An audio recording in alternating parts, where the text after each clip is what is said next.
friends, and you are watching my first episode of my new writing advice series, which is just going to be about creative writing. So the look is going to be slightly different because I've been talking to my audience, getting some feedback. So it's slightly changed. I'm going for a slightly sleeker look, and I'm going to be including references and information that grown-ups will understand so that it's more inclusive, because a lot of the people who are watching my creative writing for kids videos were actually adult.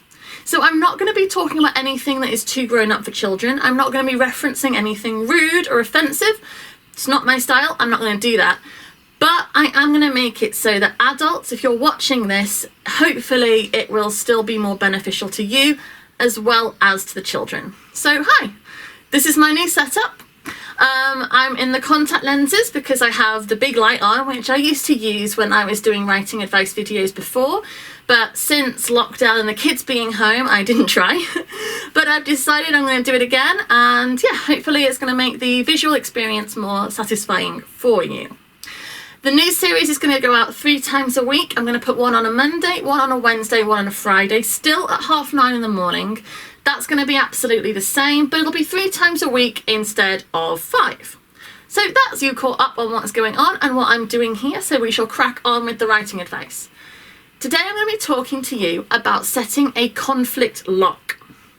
So your story follows your protagonist, that is your main character, on their journey.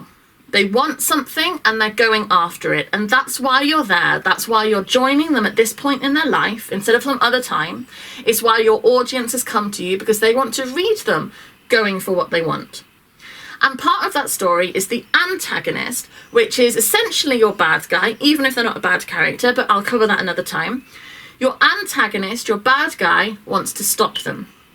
So whatever your journey for your protagonist is, whatever it is they want and whatever it is you're following them trying to get, your antagonist either wants to stop them having it or wants the same thing for themselves, and they can't both have it.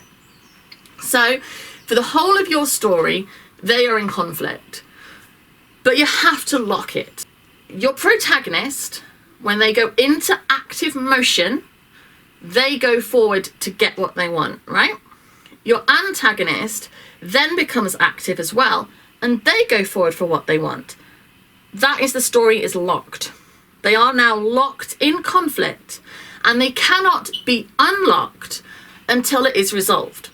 It doesn't mean they'll spend the entire story together, because that would be impossible, but it means that until one of them loses and one of them wins, that lock is in. So your conflict lock happens at the beginning of your story. Your protagonist realizes what it is missing from their life, what it is they want, or has a mission that they have to accomplish, moves forward to get it. Your antagonist moves forward to stop them.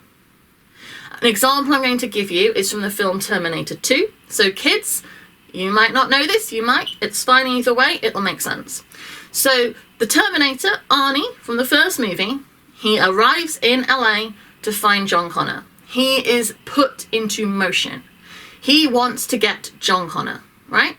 That is what he's doing. He wants to find him and he wants to save his life.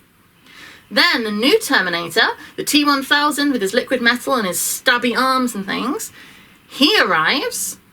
He is put into motion. The moment he arrives, that conflict is locked. They both want the same thing, John Connor. They can't both have it. Arnie, Terminator, he wants to find him and save him. The other one wants to find him and kill him. There is absolutely no way for John Connor both to be saved and killed. That conflict is immediately locked. And it isn't unlocked until the end. And I won't put spoilers in. It's worth watching it because it's a really good film. So grown-ups, you probably know. But kids, if you're old enough kids that it makes sense for you to watch it, go watch it. It's a really good example of a protagonist and an antagonist and a conflict lock. That conflict is locked, and it's locked fast. You don't want to spend too long with your protagonist or your antagonist prior to the conflict lock, because then you're just watching them live, you're watching them have their life. It's a bit boring. You get it. We aren't there just to watch them live. We want to see a story. You use your time prior to the conflict lock to show what it is your character wants and why. So obviously for the Terminator film, that doesn't work because he's sent for a specific reason and you don't find out what that is until he gets there. But if you think of another story, think of Peter Rabbit, okay? The movie or the book, it's fine. Whatever you've seen, whatever you're more familiar with. In Peter Rabbit, you get to see what Peter wants. So Peter wants the vegetables. You get to see why. He cares, he's hungry, they're delicious, and he wants to go eat them. So that shows you why he wants to try and get them, right?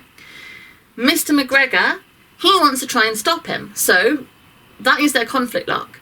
But until they meet, until they are actively trying to get both Peter get the vegetables and Mr. McGregor stop him getting the vegetables, you see what Peter wants and why. Now, if you spent a long time with Peter before the conflict lock, you're just watching a rabbit, right? You're just watching him hop around the forest, not a lot is going on, he's rabbiting, it's fine.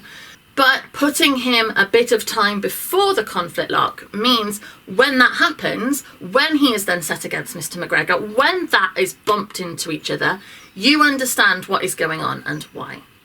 So if you're writing a book, you should have the conflict lock happen in your first chapter. Now it could be at the end or it could be at the beginning, it doesn't matter, as long as you get it in quickly enough. And for a film, it needs to be in the first act, obviously, but probably in the first few pages. A bit of time getting to know your characters and a bit of time understanding what is wrong with their lives or what they want to do or what they need to change or what they want to accomplish. And then you see them going into motion. You see that conflict become locked. It tells your audience what they're there for. Without locking the conflict, your audience is going to read that story and not really know why. Why am I here?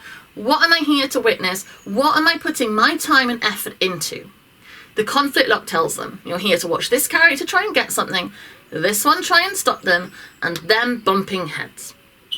So thank you very much for watching my conflict lock video. I hope this has been helpful. Don't forget you can go to my website, which is jjbarnes.co.uk, and over there I've got links to my blog where I'm writing a lot of this advice down in a different style, so whether you're more comfortable watching or reading, hopefully I've got you covered. There's also my books and info about the film that I'm working on and all sorts of other things as well. And there's the Creative Writing for Kids page, which I'm still keeping up to, so don't worry, I'm not neglecting all of that. The same resources and activities will be there. Also, don't forget to subscribe to my channel. Hopefully I can keep bringing you these videos like this. Give me some feedback. Tell me, does this work for you better or worse? Because I would like to know, because I want to do the best job that I can for you. Also, comment down below with your conflict lock in your work in progress. What have you got your character, your main character, your protagonist going for? What is the antagonist doing to try and stop them? And what conflict lock have you done? How have you put them against each other? I would love to hear about it. And yeah, let's share our ideas, because that would be cool. Thank you very much for watching, and I will be back again soon. Also, all my social medias below, so come find me and say hi. Bye.